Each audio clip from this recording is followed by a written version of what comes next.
Okay, you've got me back in the shed, you've got me aeroplanes going over and I'm all scruffy because I've been working. And in fact, since last time we met, I've done a few shows. And from those shows, people have asked questions. And so I thought I'd put them on here and integrate them with the questions that you've been asking. To Debbie, why didn't you change your name to Debbie Daniels? Right.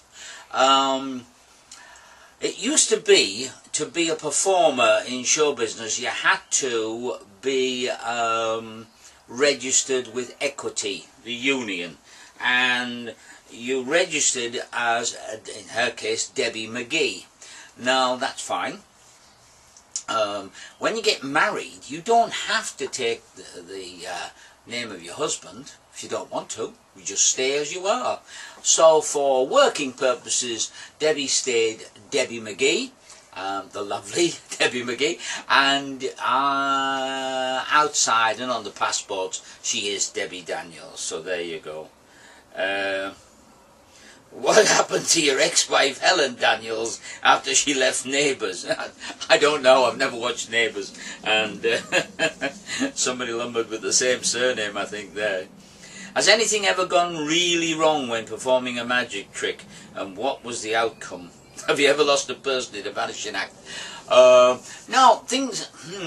this is going to sound a bit big-headed, isn't it? It's awfully well planned and rehearsed, you know. Oh, yes. And I can honestly say very, very little over the years has gone wrong. Mostly on account of when I'm designing what I'm going to do in any particular sequence, any particular trick, I plan where it could go wrong. And then I think, well, what would I do if it did? And on occasion, if it does do that, the audience sees a different route, a different end result. It's all very intelligent, you know. Oh, yes. I only act that for a living. Right, what's next here? Have you ever written a book on your life and magic?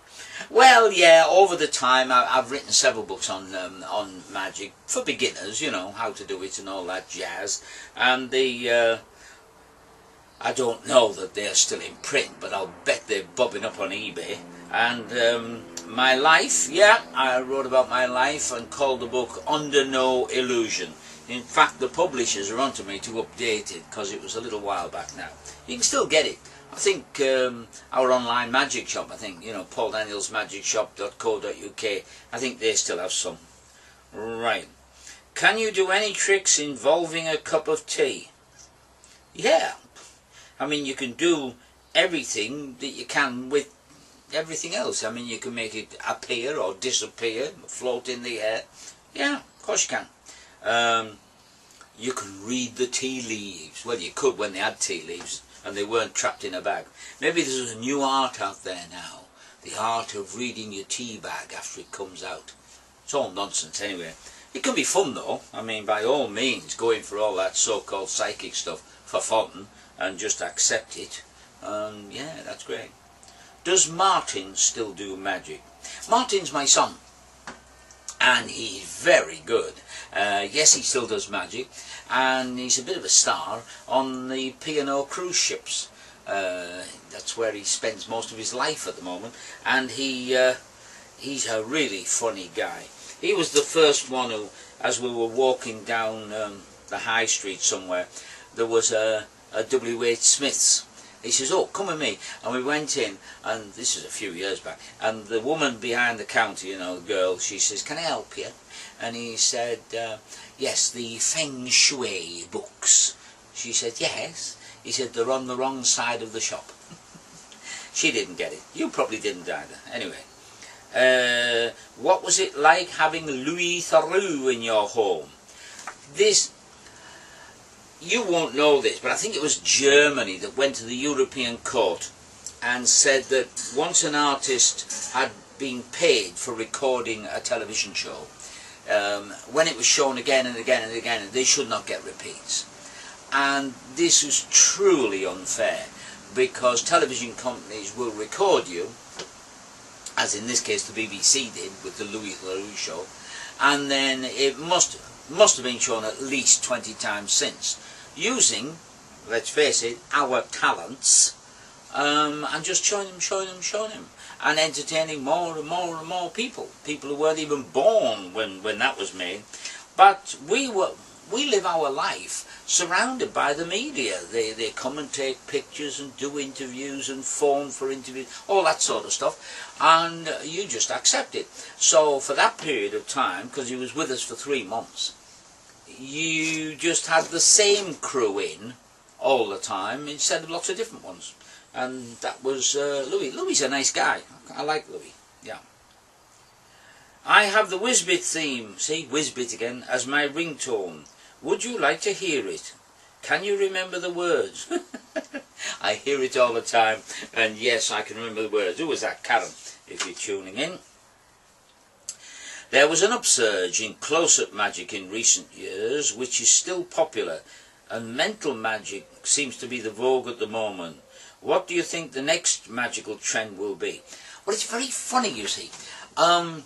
Upsurging close-up magic, that was always there, only it was called, before close-up I think it was called micro magic, and before that it was called pocket magic, which is really what it is. Sadly, for me, my belief, a lot of magicians only do close-up magic, and this is going to upset them. It is the easiest form of magic to do. It's where you should begin, but you shouldn't really just stay there. You shouldn't. I mean, it's okay if you're an amateur and you're just doing it for your friends. That's great, and you can make a living out of it, fair dues. But it is the easiest, and a lot of magicians argue with me on that.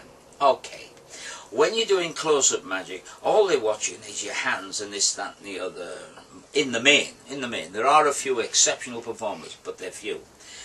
Whereas if you go to walk onto a stage, they're looking at all your body language, your posture, your style, your personality has got to come out of it, much more than in close-up magic. So my advice to everybody in the hobby of magic, learn it all, read it all, study it all.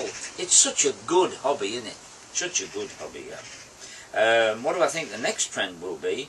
Oh, and the mental magic seems to be the vogue as well. That everybody's thinking about Darren, I think, on that.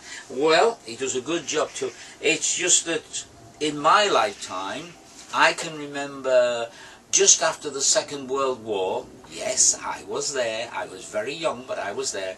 There was a double act called the Piddingtons who did mind reading on radio, and the whole nation used to tune in to that radio show. That was the vogue. They did mind reading, and then there was Chan Canaster, there was Al Karan, there was David Berglass, who thankfully is still with us, and those guys all did mind reading, and it goes round and round and round, and but at the same time there would be general magicians in there like David Nixon. He was the guy on TV before me. What a nice guy he was, really good. And so what do I think the trend will be? Well, I don't know. If you go to America, it's all illusions, you know. In Las Vegas, the producers don't even understand you if you want to just do a stand-up magic act. Oh, we got to have big cats and all that. What a load of nonsense. When did you use your catchphrase? You like this, not a lot, first. All right, for those in foreign parts, I became quite well known in the country for saying constantly, you like this, not a lot, but you like it. And in fact, it went into the Oxford Dictionary of Colloquialisms, just, you know, popular sayings. So I was heckled. That's how it started. A guy heckled me in a club, and it was called the Rainbow Rooms in Bradford in the north of England, and he shouted out in that lovely flat accent they have up there, you know, I don't like that suit. And I turned around and said, oh, it's a shame because I like yours. Not a lot, but I like it. And the audience laughed. Now there's a thing in comedy where you keep if you can, you do a running gag, you keep coming back to it in a sort of a loop. So very shortly after that I picked a trick up and I said, now you like this. Not a lot, but you like it. And by the end of the act I had a catchphrase which helped to make me the international sex symbol what I am.